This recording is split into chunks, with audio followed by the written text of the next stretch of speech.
here's the first project, VP11. Get a Python environment so you can work on it. I'm going to close these other tabs. And if I can figure out how, leave. All right, good. All right, so the instructions are here. So you open Google Colab, and if you're already signed into a Google account, it'll just work. If not, you may have to sign in, and you can make a new notebook once you've signed in, and this spins up a container, which is a little machine under your control, and you can run Python in there.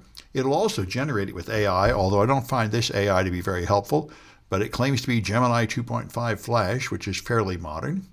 And you can start coding. You write code here and run it. After you get it going, then print hello world. So you add code here. I said there. And then you run it here. And it will, the first time it'll take a few seconds to spin up your environment. After that, it'll move pretty fast. And I'd like to close this. There, okay, good. There, so it runs and it prints hello world. All right. All right, and so now all you have to do now that you got it running is run help, and this is how you get your points. You execute this command, you'll get a screen. There's some words that are hidden behind a green mask.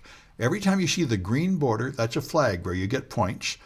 This is the challenge, VP 11.1. So you run help, you find the hidden words on your screen, and that's the flag. And the way you collect your points is you go back here and you enter flags. So you choose the right challenge here, that is 11.1.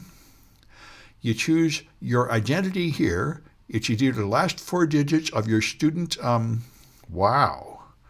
your student number, or you can create an account. Now it looks like some students have created multiple accounts in the same name, so that's kind of make a mess. I'm going to have to try and clean that up. But anyway, if you pre-registered, you'll have the last 4 digits of your student ID here. Otherwise, you can register a new user here. If you do create multiple users and scatter your points across many users, it will confuse me. I'll try and clean this up, like we got 3 Johns. And I guess it's just John that did that so far. All right, choose your identity, put in the flag, and then you get some points. And the scoreboard is here, and you see some people are already moving right ahead. So that's how it works. Now the first one is real easy. You're only getting 2 points for that one. Then there's another one down here. This is where you get to use networking. So you install the requests library.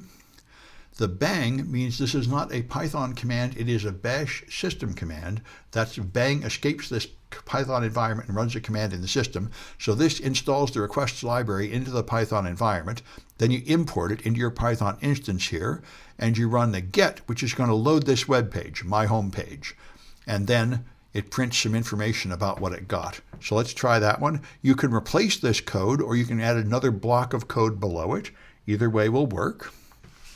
So when I run that one, it's first going to download some stuff, and this is the system message as it tries to install requests.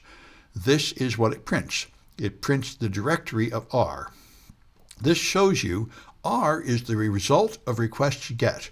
And you see there are various things in the response. The ones with underscores are intended for internal system use, not normally used by the human programmer. Here's the other things. So a request contains something called content, something called connection, something called history. These are all various properties of it: raw, reason, request, status code, text, and URL. So for example, I could print r.url.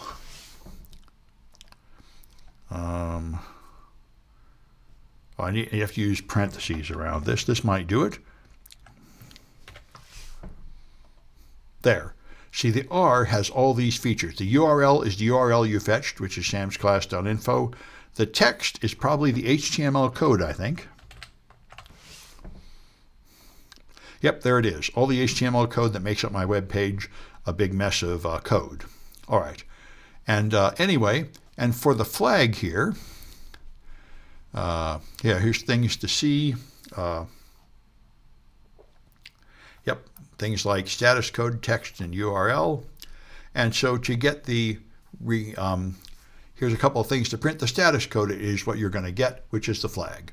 So you execute these things, and those are the result of a successful network request. And that's it for this one. That's the remaining 8 points. So there's a second flag to put in the scoring engine, and you can get 10 points for completing this project.